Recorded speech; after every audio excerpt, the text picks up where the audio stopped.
Je disais deux affaires, il y en a une dans laquelle il y a une preuve. On va donc commencer par celle-là. C'est une affaire qui remonte à 1999, le 11 mai. On va la reprendre avec vous tranquillement. Elle concerne une jeune femme qui s'appelle Marion. Marion a 19 ans, elle travaille dans une agence immobilière. Qu'est-ce qui va se passer pour elle? Ce jour-là, elle travaille comme les autres jours, en sachant que c'est quand même un premier job, donc elle n'est pas là, elle fait pas ça depuis très longtemps.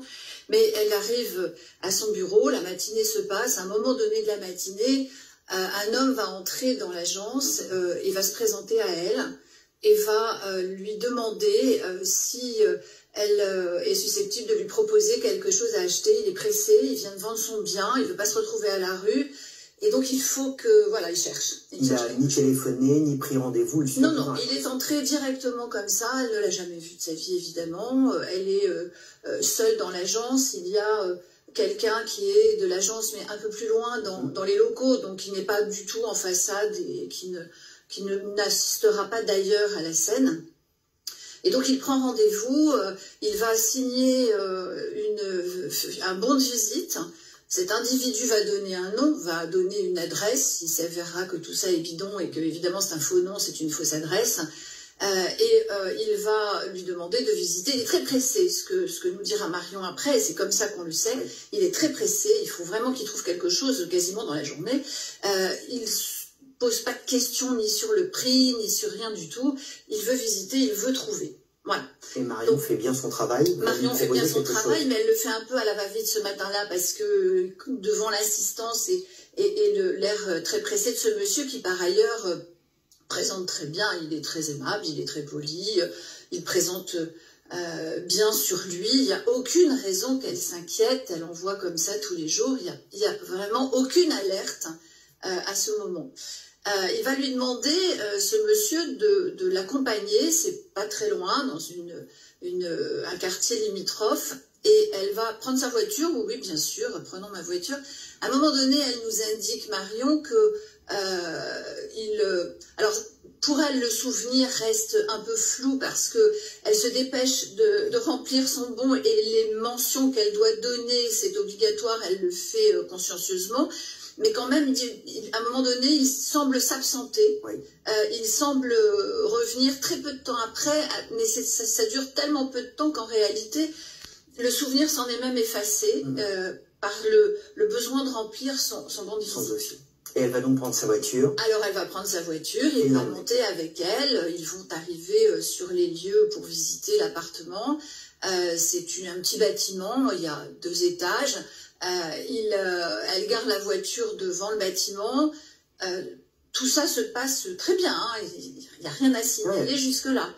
Ils vont rentrer dans l'immeuble et il faut savoir que c'est un peu comme un duplex, si vous voulez. Donc, ils vont d'abord rentrer. Il y a là une sorte d'avant-cuisine, de banque d'accueil. Donc, elle va poser son sac, elle pose ses clés. Et puis, dit voilà, ici c'est la cuisine, et puis on va continuer la visite, et on va monter un escalier en colimaçon, et on va se retrouver sur un plateau à l'étage. Il n'y a rien au-dessus, c'est le dernier étage. Et la particularité de cet appartement, c'est qu'il est un peu en sous-pente. Et à un moment donné, quand il a fini d'essayer de visualiser ce qu'il pourrait mettre de ses meubles, il demande à Marion, l'individu demande à Marion, est-ce que vous pourriez mesurer le mur qui est là en face parce que je me demande si mon lit tiendrait à cet endroit. Très bien, Marion redescend chercher son maître dans son sac qu'elle a laissé en bas. Il ne se passe toujours rien. Elle remonte avec son maître. Elle va au fond de cette pièce, donc elle lui tourne le dos et elle est assez éloignée de lui puisqu'il est resté près de l'escalier. Elle va s'accroupir pour mesurer d'un bout à l'autre précisément. Et à ce moment-là, l'individu va lui tomber dessus et va lui passer le bras sous la gorge. Et là, elle a du mal à décrire parce qu'évidemment, c'est tellement soudain, c'est tellement brutal, c'est tellement violent qu'elle ne comprend pas. Il la relève tout en la tenant serrée. Il semble lui avoir pointé, enfin il semble pas, Marion elle est sûre qu'on lui a pointé quelque chose sur le... Une lame. Une lame, ce qu'elle décrira être un cutter, Évidemment, une lame, c'est un cutter, c'est peut-être encore un peu plus fin qu'un couteau. Donc, elle a vraiment, avec la sensation, la certitude que c'est un cutter. Évidemment, à ce moment-là, elle ne bouge plus parce que... Bien sûr. Il va essayer de l'endormir avec de l'éther. Alors, c'est un peu plus tard. D'abord, il va y avoir une espèce de bagarre. Elle va essayer de s'échapper. Elle va essayer, elle a un objectif, c'est cet escalier. Elle comprend qu'elle est agressée, donc il faut qu'elle parte de là. Elle va essayer de s'enfuir vers l'escalier, mais à chaque fois, il la rattrape. Il l'attrape par le bras, il la jette dans la pièce. Elle retombe par terre. Et c'est à ce moment-là, si on prend les deux versions, la sienne, celle de Marion, et celle de l'individu qui se révélera plus tard être Dominique Bellico, lui explique, parce qu'il reconnaît qu'il était sur les lieux, il explique que comme elle se débattait, il a voulu la tranquilliser. Voilà, donc il l'endort. Elle se souvient à ce moment-là de mots qu'il aurait pu prononcer, où tout ça se passe presque en silence ou avec les cris. Non, c'est pas en silence, mais c'est assez confus quand vous êtes d'abord, tout de suite après, elle va être en état de choc. C'est difficile quand vous subissez une agression de cette nature qui se passe très vite et à laquelle vous ne pouvez vraiment pas vous attendre compte tenu de l'individu qu'elle a rencontré. Elle est en état de choc quand elle va déposer dans la nuit chez les policiers. Et puis après, le temps va se... Elle arrive à se débattre, elle arrive à le repousser. Elle arrive à le repousser, sauf que quand elle va se retrouver avec un bâillon dans la bouche et puis quelque chose qui va lui boucher le nez et la bouche en plus du bâillon, avec cette odeur très particulière qu'est l'éther, là, elle part dans les vapes. Donc, elle n'a plus conscience. Elle n'est pas tombée dans les pommes. Elle n'a pas perdu connaissance, mais elle a senti que son corps ne répondait plus. Ce sont ses termes. Et elle dit, je me sentais partir. Voilà dans quel état elle est. Quand il l'a fait s'allonger sur le ventre, là, pour le coup, elle est bien obéissante. Il l'a fait s'allonger sur le ventre, il lui a lié les mains dans le dos, et puis ensuite, il va la retourner, il va la dénuder, pas complètement, mais la dénuder, voilà. Donc, à partir de ce moment-là, elle sait comment s'en sortir. L'état d'esprit de Dominique Bellico à partir de tout ce que vous venez de nous raconter, parce que par chance, Marion arrive à s'enfuir, mais il y a beaucoup de choses très importantes dans ce que vous dites. C'est d'abord la double facette, l'homme très gentil qui tout d'un coup lui saute dessus, la préméditation, il la fait descendre, il attend qu'elle soit de dos pour lui sauter dessus, préméditation avec cet éther qu'il a avec lui. Alors qu'il n'a pas avec lui d'emblée, qu'il va chercher dans sa voiture. Tout à fait, oui. C'est qu'il avait dans sa voiture. Un degré supplémentaire. Qu'est-ce que ça nous dit de sa personnalité? C'est quelqu'un qui était en chasse. C'est quelqu'un qui, ce matin-là, avait décidé de laisser tous les possibles ouverts. Et donc, quand il passe devant cette agence qui se trouve être en rez-de-chaussée, sur la rue, donc il y a une vitrine, on voit ce qui se passe dans cette agence. On voit qu'elle est seule, on voit qu'il n'y a personne aux alentours, et puis on voit qu'elle est jeune. C'est un prédateur? Alors, il ne m'appartient pas à moi de le qualifier. J'ai quand même un peu l'impression que ce sont les mêmes mécanismes. Parce que... si l'on réfléchit à cette scène, si l'on réfléchit à ce qu'il donne comme version, même s'il minimise beaucoup, il donne quand même cette impression qu'il est en chasse. D'ailleurs, il dit qu'il va, soi-disant, distribuer des prospectus dans les agences pour trouver des nouveaux propriétaires qui auraient besoin d'équiper leur nouveau logement d'une alarme incendie, effraction et tout ça. Mais il a une sorte de lapsus un peu révélateur. Il dit « j'étais à la chasse aux prospects ». Alors, n'importe qui, quel individu lambda ne dit pas « j'étais en chasse ». Le mot « chasse » fait évidemment penser à Michel Fourniret. Fait penser à Guy Georges aussi, et à d'autres. Au regard de ce qui se passe et de sa manière de se défendre durant les viols de Mazan qui sont jugés en ce moment même, est-ce que vous retrouvez des similitudes dans la défense? Est-ce que vous retrouvez des manières de répondre, de se dérober similaires? Oui, la manière de laisser la parole aux autres, de rejeter la responsabilité, de projeter sur l'autre la responsabilité, de toujours se trouver une excuse. Dans le cas de Marion, si il a tenté de l'endormir, c'était pour ne pas lui faire de mal. On a presque l'impression ça part d'un bon sentiment, vous voyez. C'est d'une telle grande duplicité que ça dépasse presque l'entendement à ce stade. pendant plus de 20 ans, Marion ne va pas savoir qui est cet homme qui l'a agressée dans cet appartement. Comment a-t-elle vécu toutes ces années en sachant que l'homme qui l'avait quasiment laissée pour morte, quasiment violée dans cet appartement, était en liberté? Alors, il l'a pas laissée pour morte parce que même s'il l'a frappée, elle n'est pas, enfin c'est pas ça que j'appelle laissée pour morte. Hein. Donc elle a réussi à s'échapper, elle a vécu un moment terrifiant. Elle a eu des coups qui ont été constatés juste après. Donc ça, oui, ça a été très violent, on le sait. Elle a attendu 4 heures dans un placard enfermé, là où elle a pu s'enfermer quand elle s'est enfuie. En attendant, elle entendait du bruit, elle a entendu la chasse d'eau. Donc ça veut dire qu'après, il a encore sans doute fait des choses dans l'appartement, mais elle n'arrivait pas à savoir quoi. Mais elle sentait qu'il y avait une présence et elle a attendu 4 heures que cet individu parte, quitte les lieux. Enfin, elle avait l'espoir qu'il ait quitté les lieux.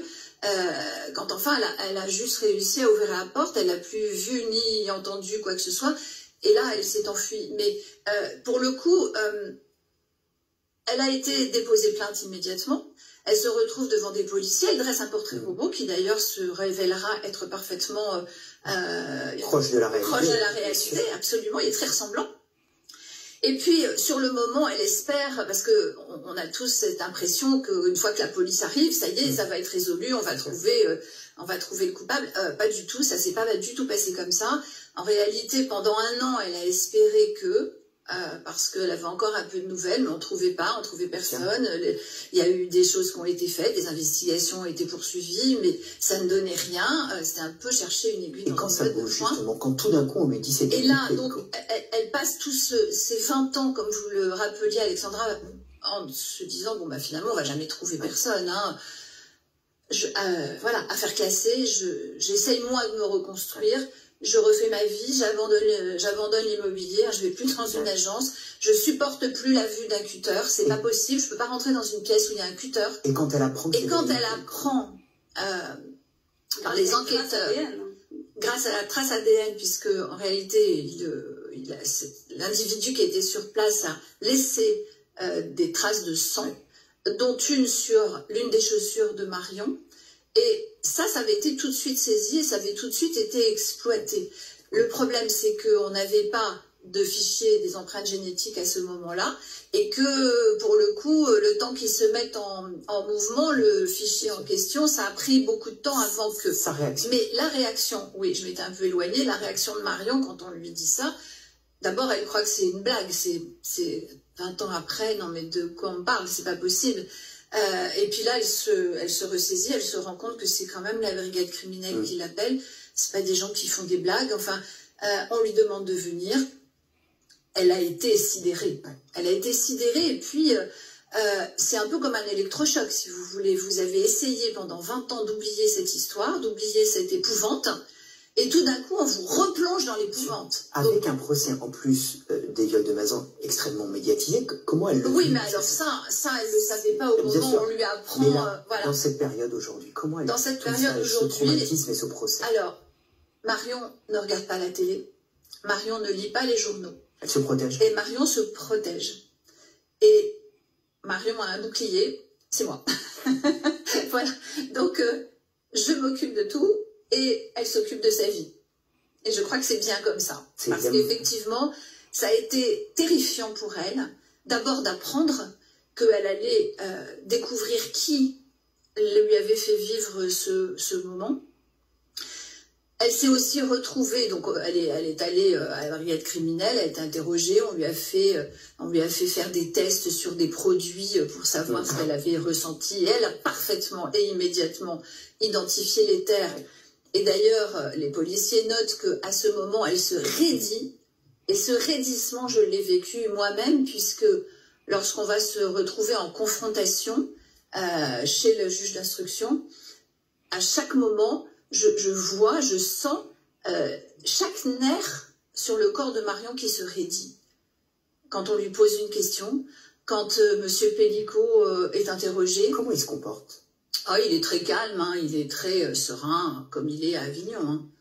C'est quelqu'un qui, franchement, il bouge pas. Le bon grand-père, il n'y a pas de problème, il n'y a jamais de problème avec lui. Les questions, les questions qu'on lui pose, des excuses, des regrets. Alors oui, il va dire que vraiment il est très embêté pour Marion, qu'il regrette si elle a eu peur, mais justement, il a tout fait pour qu'elle n'ait pas peur. Si le produit avait mieux marché, si elle s'était pas débattue, il y a quand même toujours cette culpabilisation de la victime qui est extraordinaire, parce que du coup, Marion, à certains moments, a presque douté. Et lui, en disant que finalement, c'est presque un sauveur. Dans cette horreur, il a pensé, dit-il, à la victime, et c'est vrai qu'il a le même discours. Voilà, à aucun moment, il ne veut du mal à personne. Il faut qu'on dise un mot de l'autre affaire. Alors, celle de Marion, elle est avérée, il y a cette trace ADN dont vous parliez. Dans l'autre affaire, alors, elle est avérée à la trace, et évidemment, quand on lui montre, parce qu'au début, il nie parfaitement cette histoire. Oui, il n'y est pour rien, il n'a jamais vu ni la fille, ni l'endroit, ni rien. Et il n'a jamais été visiter quoi que ce soit à cet endroit-là, il ne connaît même pas le lieu. Et quand on lui dit, bon, maintenant ça suffit, il y a la trace, il y a votre ADN, ah, bah oui, j'y étais. Mais, et puis, là, on fait un peu marche arrière d'ailleurs un jour pour ça. Parce qu'effectivement. Et on verra le jour. Pour le moment, il y a quand même des indices graves et concordants, comme on dit chez nous. Et effectivement, c'est face aux preuves qu'il parle. Dans l'autre affaire, on a à ce stade pas d'ADN, pas de preuves directes. L'autre affaire, c'est celle de Sophie Narme, elle a 23 ans. Elle est, elle aussi, agent immobilière. Même principe. Ça se passe dans le 19e arrondissement, rue Manin. Quelqu'un prend rendez-vous, elle le retrouve dans l'appartement. Et là, ça va être l'horreur. On n'a pas le récit de cette personne, puisque cette personne, elle est tuée, attachée avec des cordelettes. Elle est tuée avec un couteau. C'est l'employeur de cette jeune fille qui la retrouvera.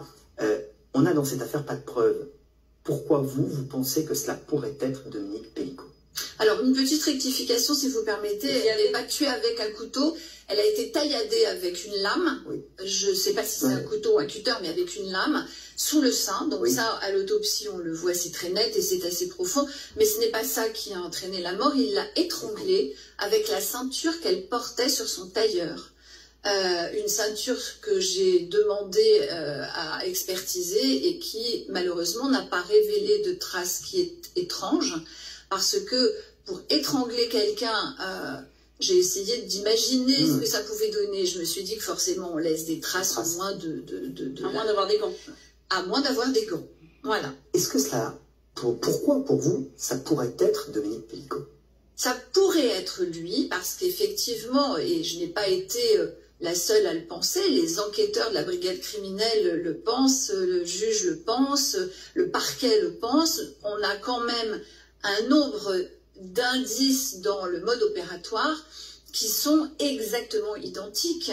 Vous avez les liens, donc la victime qui est entravée, vous avez l'utilisation de l'éther.